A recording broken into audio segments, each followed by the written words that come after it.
Eu sou a luz do mundo. Essa é uma daquelas frases que, dependendo de como a gente ouve, pode ir para dois extremos, né? Totalmente. Ou soa como o auge da arrogância, tipo coisa de alguém com um complexo de Messias, ou parece algo profundamente espiritual, quase transformador. Exato. A nossa missão hoje é mergulhar exatamente nessa tensão. A gente vai usar como guia as anotações do Kenneth Wapnick sobre a lição 61 de Um Curso em Milagres, para tentar entender a diferença, que é gigantesca, entre o que o nosso ego ouve nessa frase e o que ela realmente quer dizer nesse sistema. E é bom a gente começar já botando as cartas na mesa, né? A frase original, como muita gente talvez saiba, vem dos evangelhos. De Mateus, certo? Isso, de Mateus, quando Jesus fala para os discípulos: vós sois a luz do mundo. Só que o ponto de partida da nossa análise é justamente como essa ideia, que tem uma interpretação cristã super estabelecida, é completamente virada de cabeça para baixo aqui. O curso pega essa frase e leva para uma direção que, nossa, desafia totalmente o senso comum. Ok, então vamos começar a desembrolhar isso. Se não é sobre eu ser, sei lá, um tipo de farol espiritual para as outras pessoas no mundo físico, então, o que é? Qual é essa reinterpretação tão radical que o material propõe? A mudança de perspectiva é total, é de 180 graus. A interpretação do curso não é sobre levar a luz para o mundo, por uma razão muito simples. Que é? Nesse sistema, o mundo físico, como a gente conhece, é visto como uma ilusão, uma projeção da mente. Então a frase "eu sou a luz do mundo" não se refere a iluminar algo externo. Ela se refere a reconhecer a luz que já brilha na nossa própria mente. A verdadeira escuridão que precisa ser iluminada não está no mundo, mas na crença fundamental do ego sobre quem nós somos. E que crença seria essa? O que o ego nos diz que a gente é? Ele diz que a gente é o oposto da luz. A fonte usa uma expressão bem forte. Diz que o ego nos convence de que somos a morada do mal, da escuridão e do pecado. Nossa! É esse autoconceito negativo, sabe? Essa autoimagem de culpa, de pequenez, de inadequação que a gente carrega. A declaração "eu sou a luz do mundo" funciona como uma correção direta e poderosa a essa ilusão. Ah, então não é uma afirmação sobre uma pessoa especial, um indivíduo que alcançou a iluminação e... Exatamente. Não é sobre uma pessoa. É sobre uma identidade que, segundo o curso, é compartilhada por todos. É a ideia do Filho Uno de Deus.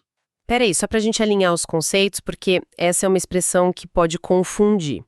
Quando o curso fala Filho Uno de Deus, não tá falando de uma pessoa específica, certo? Ótima pergunta. Não, de jeito nenhum. Não se refere a uma pessoa, mas à totalidade da criação como uma única entidade, um único ser. A ideia é que, na nossa realidade verdadeira, estamos todos conectados como um só. A luz, nesse sentido, é uma só. E todos nós somos, em essência, essa mesma luz. A separação que a gente percebe aqui seria a grande ilusão. Entendi.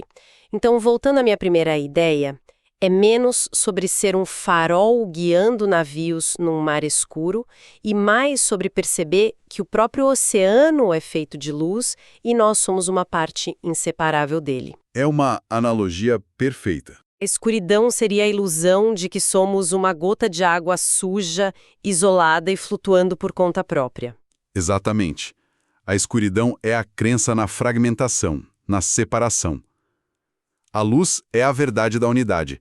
A frase corrige o autoconceito que o ego construiu, nos lembrando da nossa natureza real, que não tem nada a ver com o que a gente faz ou deixa de fazer no mundo. Beleza, essa parte da unidade faz sentido. Mas a palavra arrogância ainda não sai da minha cabeça. Afirmar "eu sou a luz do mundo" ainda soa grandioso demais. Como o material lida com essa sensação de que isso é o ápice da autoglorificação? Ele não foge da briga, não. O texto diz com todas as letras que, para o ego, essa ideia é o epítome da autoglorificação, ou seja, o maior exemplo de alguém se achando. Depreciação. Para o ego, ser humilde é se rebaixar, é se ver como pequeno, falho, um pecador. E o material dá exemplos concretos dessa falsa humildade. Sim, e são exemplos que podem ser bem chocantes para quem vem de uma tradição religiosa. Cita diretamente a mentalidade de sou um pecador miserável. Sei. E vai além, menciona a famosa oração de Jesus, da Igreja Ortodoxa. Senhor Jesus Cristo, Filho de Deus, tende piedade de mim, um pecador. Do ponto de vista do curso, e aqui a gente precisa respirar fundo, isso é visto como o auge da arrogância. Espera aí. Isso é totalmente contraintuitivo. A vida inteira a gente ouve que se declarar um pecador é um ato de humildade, de reconhecimento das próprias falhas. Agora o material diz que isso é o cúmulo da arrogância. Você pode me ajudar a desembolar essa lógica? Porque de primeira parece um paradoxo completo. Parece mesmo, mas a lógica é a seguinte. Ao se afirmar como um pecador, você está, na verdade, dizendo para Deus, para sua fonte, o que o Senhor criou como perfeito, uno e santo não é bom o suficiente. Eu sei mais. Eu criei algo diferente e separado. Um eu pecador que existe por conta própria. Nossa! É o ego insistindo na sua própria criação, na sua própria realidade separada da verdade. É uma tentativa, como diz o texto, de arrancar a criação da verdade. É o ego batendo o pé e dizendo, eu existo e sou essa coisa falha e separada. Isso, pro curso, é a definição de arrogância. Uau! Ok, isso vira tudo de ponta cabeça. Se chamar de pecador é arrogância, o que seria, então, a verdadeira humildade nesse contexto? A definição do curso é incrivelmente simples e direta. A verdadeira humildade consiste em aceitar o seu papel na salvação e não assumir nenhum outro. É só isso. Só isso. Se a função que a nossa fonte nos designou é ser a luz do mundo, então insistir que a gente não pode ser essa luz, que somos pequenos ou indignos demais, não é humildade. É o ego, de novo, querendo definir nossa identidade por conta própria. Certo. Então a humildade não é sobre se diminuir, mas sobre aceitar o tamanho da sua verdadeira identidade. É quase como um ator que recebe o papel principal numa peça, né?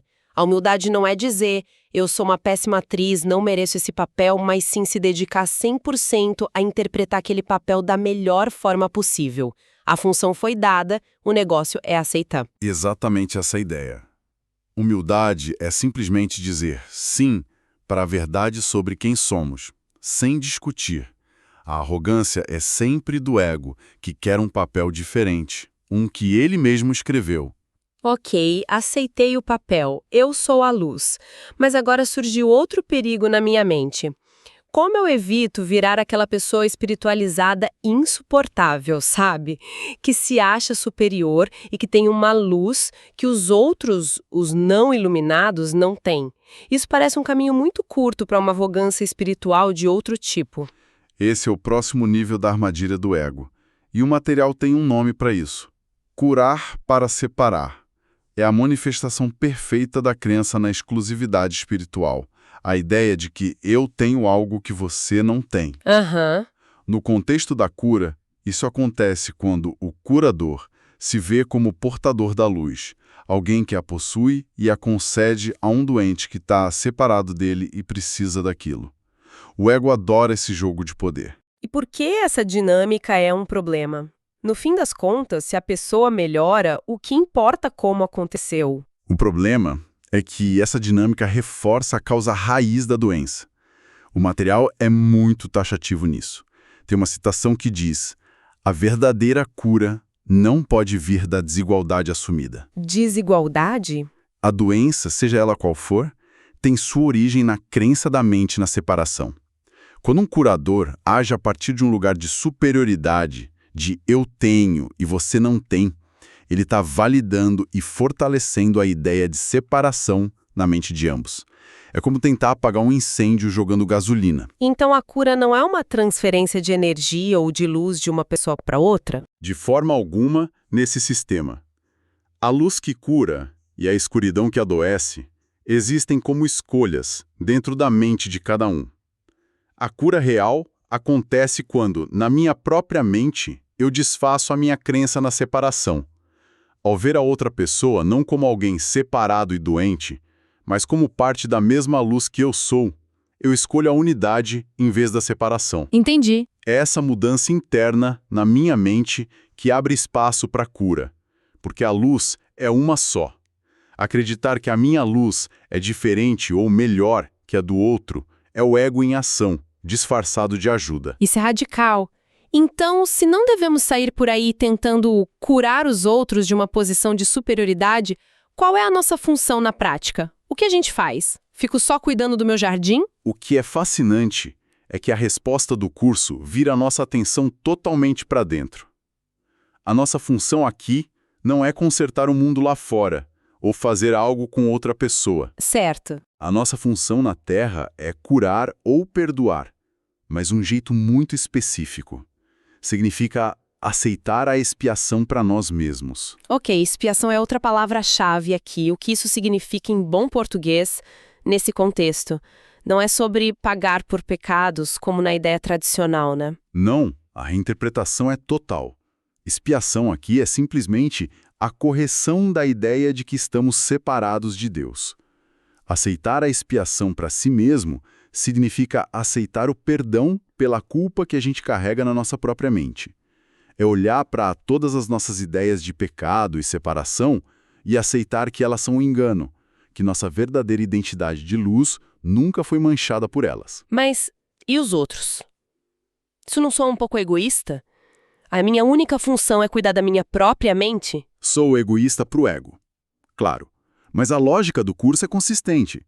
A razão para esse foco interno é que, em última análise, não há mais ninguém. Como assim? Como a separação é uma ilusão e a mente é una, ao curar a nossa própria mente, ao escolher a luz da verdade sobre quem somos, nós automaticamente nos tornamos um símbolo de cura para todos. A nossa aceitação da luz em nós serve como um lembrete, uma faísca que permite que os outros façam a mesma escolha em suas próprias mentes. A tarefa é 100% interna, porque ao curar a minha parte da mente, eu estou contribuindo para a cura do todo. Isso muda completamente a ideia de responsabilidade. A minha responsabilidade não é salvar o mundo, mas sim aceitar a salvação para mim mesma. Exatamente. Como o texto diz, nossa função na Terra é a cura, porque é aqui que acreditamos na separação. Quando essa crença for desfeita, nossa função muda. A nossa função no celo, diz o curso, é a criação. A cura é o passo necessário para a gente voltar à nossa condição natural de criadores. Falando em colocar isso em prática, o material sugere praticar a ideia "eu sou a luz do mundo" o mais frequentemente possível. A minha dúvida, que acho que é de muita gente, é: como isso se difere de simplesmente repetir uma afirmação positiva para tentar abafar pensamentos negativos? Sabe aquela coisa do pensamento positivo que às vezes parece que estamos só botando um band-aid numa ferida? Essa é uma distinção absolutamente crucial. E talvez um dos pontos mais mal compreendidos. A prática do curso não é usar a verdade como uma capa para a ilusão. Não se trata de gritar "eu sou a luz" para tentar silenciar a vozinha do ego que diz você é culpada e um fracasso. Certo. O método é exatamente o oposto. É sobre trazer a escuridão para a luz. Ok, como seria isso na prática? Por exemplo, eu acordo, tô com raiva do meu chefe. Em vez de ficar repetindo "eu sou luz, eu sou paz" para ignorar a raiva, o que eu faria? O processo seria olhar diretamente para essa raiva. Reconhecer esse autoconceito. Aqui está o eu com raiva, sem julgamento, sem tentar reprimir. E então, você pega essa imagem, essa sensação, e a traz perante a verdade da afirmação "eu sou a luz do mundo". A ideia não é que a luz lute contra a escuridão, mas que a luz da verdade simplesmente dissolve a escuridão da ilusão quando elas são colocadas lado a lado. Como o texto disse, você não pode trazer algo à luz se finge que não está lá. Entendi. Negar a escuridão não a faz desaparecer, só a enterra mais fundo, onde ela pode infeccionar. Entendi. Então, em vez de uma luta entre o pensamento positivo e negativo, é um processo de revelação. É sobre parar de ter medo dos nossos pensamentos escuros e simplesmente expô-los à verdade. Isso reforça aquela ideia do poder de escolha da mente que você mencionou. Precisamente. O curso apresenta as duas vozes, a do ego que mente e a do Espírito Santo que fala a verdade, Não para que elas briguem, mas para que uma escolha consciente possa ser feita. E a gente não pode fazer uma escolha de verdade se não souber quais são as opções. Por isso, o método envolve reconhecer os pensamentos do ego e calmamente escolher a verdade em seu lugar. E as instruções práticas para o dia a dia? São bem diretas. Começar e terminar o dia com um período de prática um pouco mais longo, de uns 5 minutos, deixando a ideia penetrar na mente. E durante o dia, repetir a frase sempre que possível, especialmente quando a mente se sentir tentada por pensamentos de raiva, medo ou depressão. É importante ver isso como o começo de um processo. Certo. O material chama de um passo de gigante, o início da construção de uma nova fundação por nosso autoconceito. Um alicerce baseado na verdade e não, como ele diz, nas visões mesquinhas do ego sobre nós. Perfeito. Antes de encerrarmos, vamos dar uma amarrada nos pontos principais, que são bem contraintuitivos. Primeiro, eu sou a luz do mundo não é uma declaração do ego, mas sobre nossa identidade real e compartilhada. Exato. Segundo, a humildade verdadeira é aceitar essa função, enquanto se chamar de pecador é paradoxalmente uma forma de arrogância. Terceiro, a cura real acontece ao desfazermos a crença na separação na nossa própria mente e não agindo como um curador especial. E por último, e talvez o mais importante, a prática diária não é sobre cobrir a escuridão, mas trazê-la para a luz. Exato. E para deixar uma reflexão final, o material faz aquela distinção que a gente mencionou de passagem. Nossa função na Terra é a cura, e nossa função no céu é a criação. Isso levanta uma questão interessante para a gente levar conosco. Qual? O que significaria, na nossa experiência diária, passar de uma mentalidade focada em consertar o que está quebrado, que é a mentalidade da cura, para uma de pura criação, sem obstáculos? Como esse ato de curar a crença na separação, aqui e agora, pode ser o alicerce não só para nos sentirmos melhor, mas para um tipo de existência totalmente diferente. Uma em que nossa única função seja simplesmente estender alegria e amor sem a necessidade constante de corrigir erros.